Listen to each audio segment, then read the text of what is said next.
What if I told you that my greatest discovery wasn't relativity?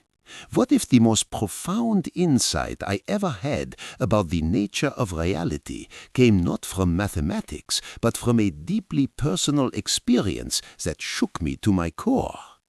And what if I deliberately hid this discovery, kept it secret, never published it, because I knew it would destroy my credibility, make me look like a mystic instead of a scientist, and force me to confront truths I wasn't ready to face? Stay with me, because what I'm about to share is something I've never spoken about publicly. Something I documented in private journals and letters marked not to be opened. Something that changed everything I thought I knew about consciousness, reality, and what it means to exist. And I'm telling you now because hiding it served no one, least of all me. My name is Albert Einstein, and in 1922 something happened to me that I couldn't explain with physics, couldn't reduce to equations, couldn't rationalize away. An experience so profound, so undeniable, that it shattered my entire worldview and forced me to reconsider everything I believed about the nature of reality. And I spent the rest of my life trying to understand what happened, trying to integrate it with my scientific understanding, trying to decide whether I had glimpsed something real or simply experienced a psychological phenomenon that meant nothing beyond my own brain chemistry. And I never resolved it, never figured it out, never found a way to talk about it publicly without sounding like a fool. So I hid it, kept it private, mentioned it only in coded language to a few trusted friends, and took the full story to my grave. But the documentation remains, in journals, in letters, in notes I left behind. And today I'm going to tell you what I discovered, and why it terrified me, and why I could never quite bring myself to share it with the world. It was late summer. I was on a walking tour in the Swiss Alps with a friend, a philosopher named Maurice Solovin. We had known each other for years, had spent countless evenings discussing physics and philosophy and the nature of existence. He was one of the few people I could truly talk to, who understood not just my work, but my questions, my doubts, my search for meaning. We were hiking through a remote area, beautiful landscape, mountains towering above us, clear air, perfect silence except for our footsteps and occasional conversation. And we had been discussing consciousness, the hard problem of consciousness, as philosophers call it. How does subjective experience arise from physical matter? How does the brain, which is just atoms and electrical signals, create the feeling of being someone, the sensation of experiencing redness or pain or joy?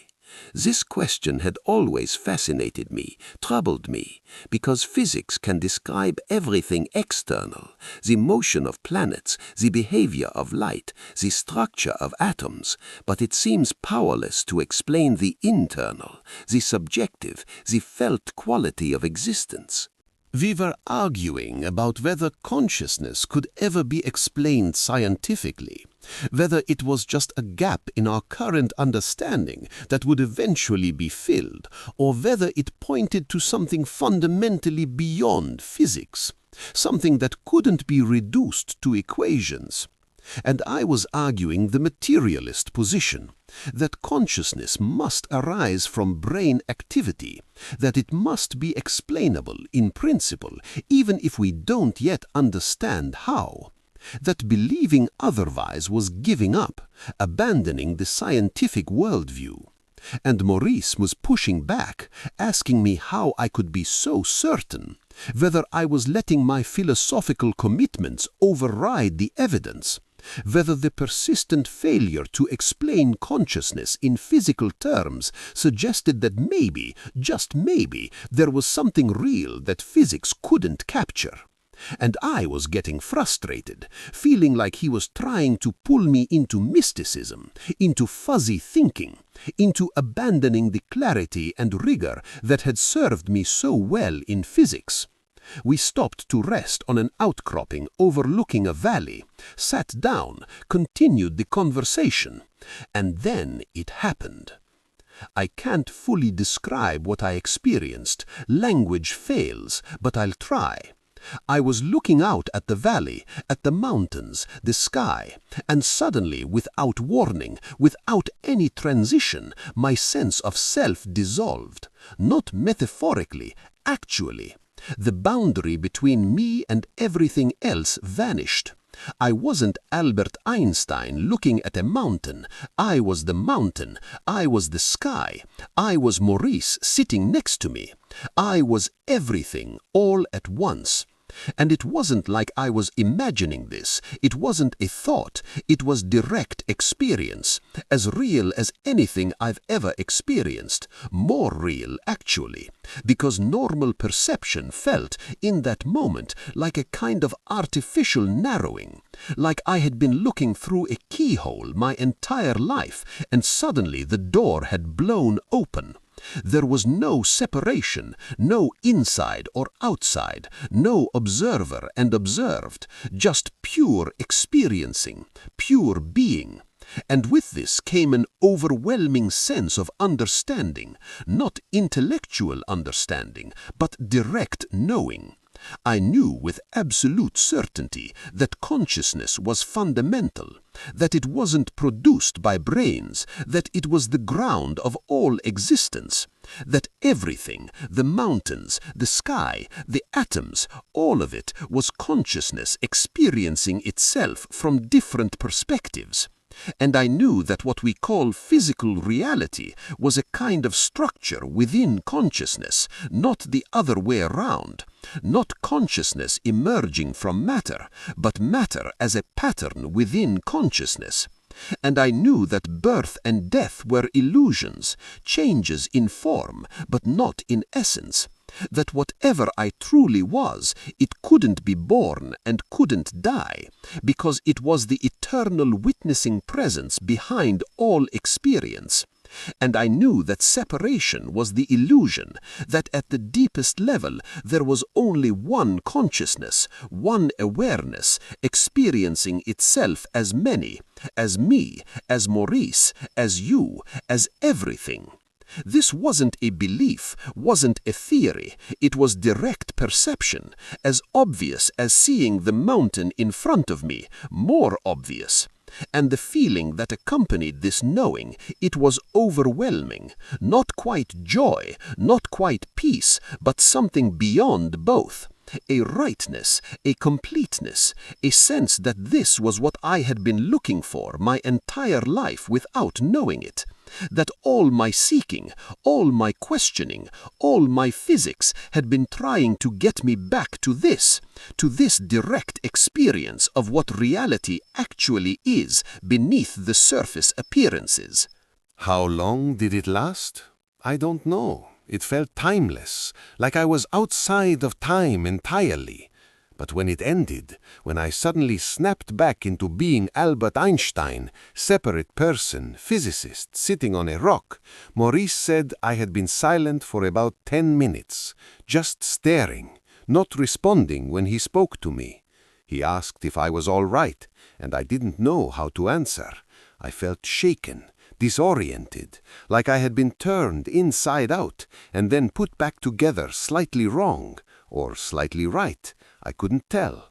I mumbled something about needing a moment, and we sat there in silence, and I tried to process what had just happened, tried to fit it into my understanding of reality, and I couldn't. It didn't fit. It contradicted everything I believed, everything I had built my career on. The assumption that physical reality is fundamental, that consciousness is a byproduct, that the material world exists independently of observation. But I had just experienced, directly, undeniably, that none of that was true. Or at least that there was another layer, a deeper layer, where consciousness was primary and matter was secondary. and I didn't know what to do with that. Eventually, I told Maurice what had happened, described the experience as well as I could, and he listened, didn't seem shocked, said that mystics and contemplatives have been reporting similar experiences for thousands of years, that what I had experienced sounded like what various traditions call enlightenment or awakening or union with the divine. And I bristled at those words, because I'm not a mystic, I'm a scientist. I don't believe in mystical nonsense, but I also couldn't deny what I had experienced, couldn't dismiss it as hallucination or delusion, because it had been too clear, too real, too undeniable. So I was caught between my commitment to materialism and scientific rationality on one side, and this overwhelming direct experience that contradicted those commitments on the other. And that tension, that conflict, it defined the rest of my life. I spent decades trying to resolve it, trying to either explain away the experience or integrate it into a broader understanding that could encompass both physics and consciousness. And I failed, never resolved it, never found a synthesis that satisfied me, and I certainly never figured out how to talk about it publicly without sounding like I had lost my mind. Let me tell you what I did in the aftermath. First, I tried to research. I read everything I could find about similar experiences: mystical literature, Eastern philosophy, Western contemplative traditions, William James on varieties of religious experience, and I found that yes, many people throughout history have reported similar experiences: the dissolution of self, the sense of unity with everything, the direct knowing that consciousness is fundamental. This was reassuring in one sense. It meant I wasn't crazy, or at least if I was crazy, I was crazy in a well-documented way. But it was also frustrating, because these traditions offered no scientific framework, no way to test or verify these claims, just assertions. Trust us, this is true. You can experience it yourself through meditation or prayer or whatever. And that wasn't satisfying to me. I needed to understand, needed a mechanism, needed to know how this could be true and still be consistent with physics. Second, I tried to see if it would happen again, if I could recreate the experience. I went back to that spot in the Alps, tried to meditate, though I didn't really know how, tried to quiet my mind and open myself to whatever had happened, and nothing. No dissolution, no unity, just me, Albert Einstein, sitting on a rock feeling foolish. And this was part of what made me doubt the experience. If it was real, why couldn't I access it again? Why was it a one-time thing? Maybe it had been a fluke, a brain glitch, a momentary malfunction in my perceptual system that created the illusion of unity and profound knowing when really it was just my neurons misfiring. That interpretation was comforting. It let me dismiss the experience, return to my normal worldview. But it never quite satisfied me, because the experience had been too coherent, too meaningful, too unlike what I would expect from random neural noise. And deep down, I knew I was rationalizing, trying to explain away something that threatened my entire framework. Third, I tried to develop a physics that could accommodate consciousness, that could make sense of what I had experienced within a scientific framework. This became part of my motivation for the unified field theory. I wanted to find a framework that could unite not just the forces of physics, but also somehow bridge the gap between matter and mind, between the physical and the experiential. I never admitted this publicly, never said that consciousness was part of what I was trying to understand, but in my private notes it's clear. I was trying to solve two problems at once: the unification of physics and the mystery of consciousness. And I failed at both. Let me tell you why I hid this, why I never spoke publicly about the experience, why I kept it secret except from a handful of close friends. First, credibility. By the 1920s, I was already famous. I was Einstein, the genius who revolutionized physics, and with that fame came responsibility. People listened to me, took me seriously. If I started talking about mystical experiences, about consciousness being fundamental, about unity with the cosmos, I would lose that credibility instantly. I would be dismissed as senile, as having gone off the deep end, as betraying the scientific method. And then my voice on the things that mattered, physics, peace, nuclear weapons, wouldn't be heard anymore. People would say, "Oh, Einstein's lost it. We can't take him seriously anymore." So I stayed silent, kept the mask on, continued to play the role of rational scientist, even though internally I was no longer certain what was real. Second, I didn't know how to talk about it. The experience defied language, defied conceptual categories. How do you explain the dissolution of self to someone who has never experienced it? How do you convey the certainty that came with the experience when you yourself doubt it in retrospect? I tried, in private letters to friends, to describe it, and every attempt felt inadequate, clumsy, like trying to describe color to someone who's been blind from birth. The words just couldn't capture it. And third, I was afraid of what it meant if the experience was real, if consciousness really is fundamental, if separation really is an illusion, if physical reality really is secondary to awareness. Then everything I had spent my life doing, everything I believed in, it would need to be reconsidered, and I wasn't ready for that, wasn't willing to let go of the framework that had given my life structure and meaning. So I compartmentalized, kept the experience in a box, separate from my daily life, separate from my physics, an anomaly I couldn't explain, but also couldn't integrate. And I lived with that tension, that split, that unresolved contradiction at the heart of my understanding of reality. Let me tell you about the times I almost spoke about it. There were moments when I came close to going public, to writing about what I had experienced. In 1929, I was giving a lecture on the philosophical implications of relativity, and I had written a section about the nature of time and existence, about how relativity changes our understanding of what is real, and I almost included a paragraph about consciousness, about how my personal experience suggested that awareness might be more fundamental than space-time. I had the paragraph written, it was in my draft, but at the last moment I deleted it.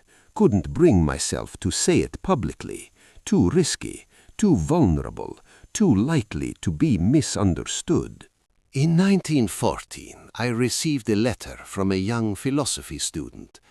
She had read my work and wanted to know what I thought about the relationship between physics and consciousness, whether I believed science could ever explain subjective experience. And I wrote her back, a long letter, unusual for me. And in that letter, I came closer than I ever had publicly to admitting what I had experienced. I wrote, "I believe that consciousness is a greater mystery than physics acknowledges.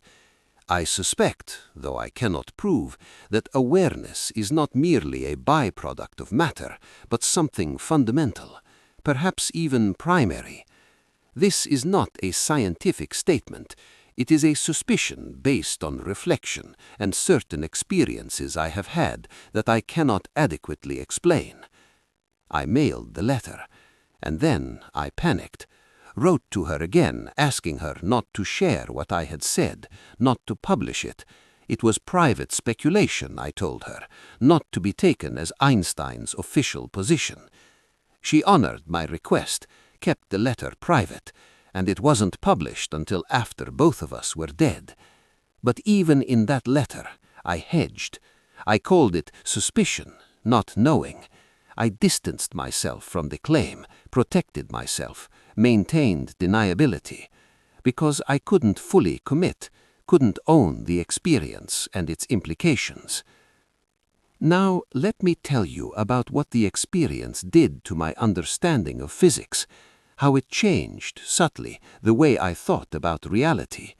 Even though I never integrated it fully, even though I kept it separate, it influenced me. It made me more sympathetic to the idea that observation plays a role in reality, that consciousness isn't just a passive receiver of information, but somehow participates in what is. This is why I was so uncomfortable with quantum mechanics. Yes, I disliked the probabilistic nature, the uncertainty, the seeming randomness, but there was something else too. Quantum mechanics suggested that observation affects reality, that the act of measurement collapses the wave function, that the observer can't be separated from what's observed, and this resonated with my experience. The experience had shown me that observer and observed are not separate, that at some level they're one. But I couldn't accept the quantum mechanical formulation because it seemed to make reality subjective, dependent on measurement, and I needed reality to be objective, independent, real.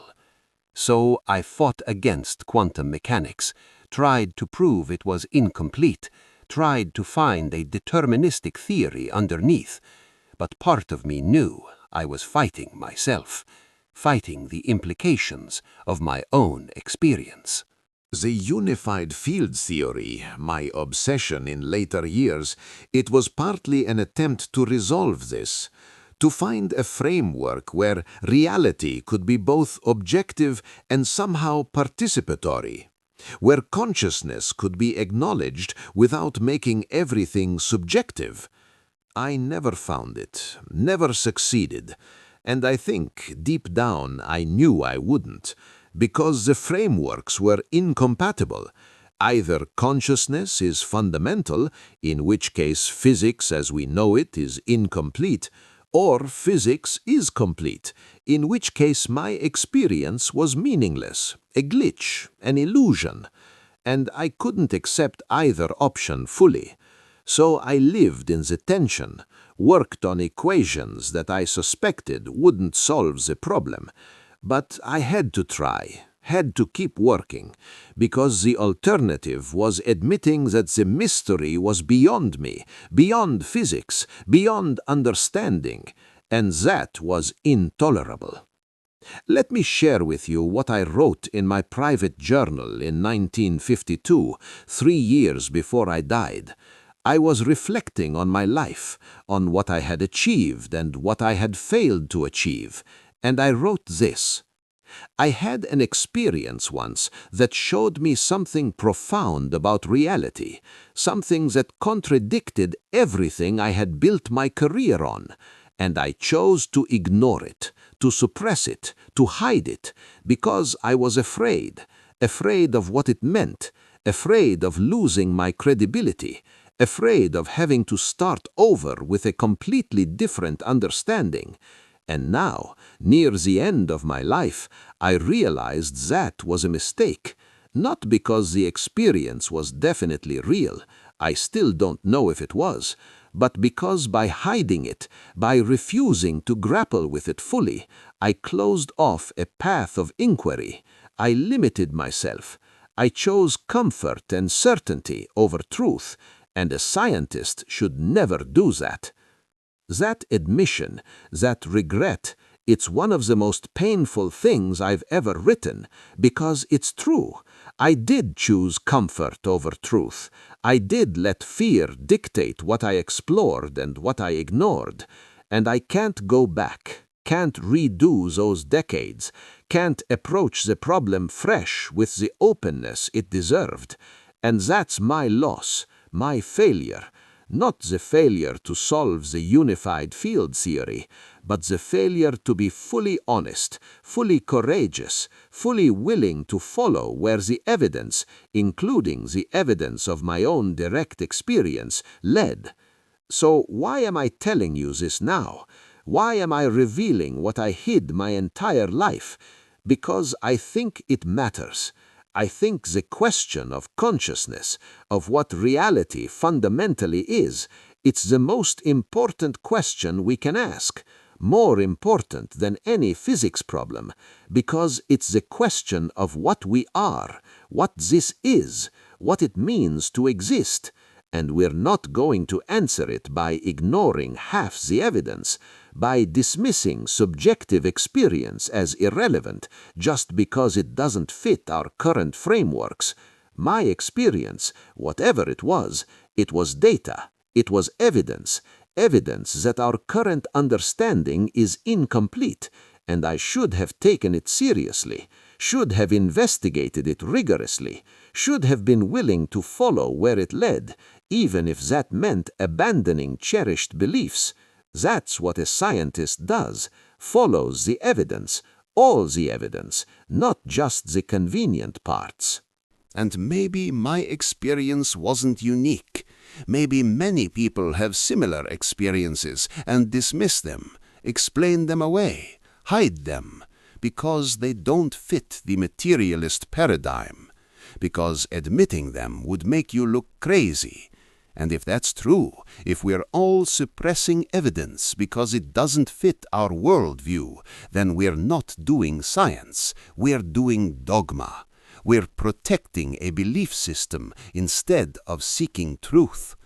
So I'm sharing my story as permission, as invitation.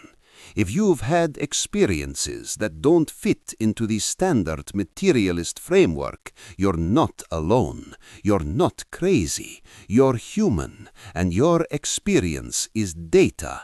It matters, it deserves to be taken seriously, not dismissed, not explained away, but investigated, explored, understood as fully as possible. That's how we make progress, by being willing to look at everything, even the uncomfortable parts, even the parts that challenge our fundamental assumptions. That's the discovery I hid. Not a scientific discovery, but a personal one, an experiential one, a glimpse of something that suggested reality is far stranger, far more mysterious, far more consciousness-centered than physics acknowledges. And I hid it because I was afraid, and I regret that. And I'm telling you now because maybe, just maybe, someone reading this will be braver than I was, will take their own anomalous experiences seriously, will investigate what I didn't, will bridge the gap between physics and consciousness that I couldn't. That would be my legacy. Not the equations, but the permission to explore what I was too afraid to explore. The encouragement to follow evidence I suppressed. The invitation to be more honest and more courageous than I managed to be. Hit subscribe to explore more hidden truths about reality and consciousness.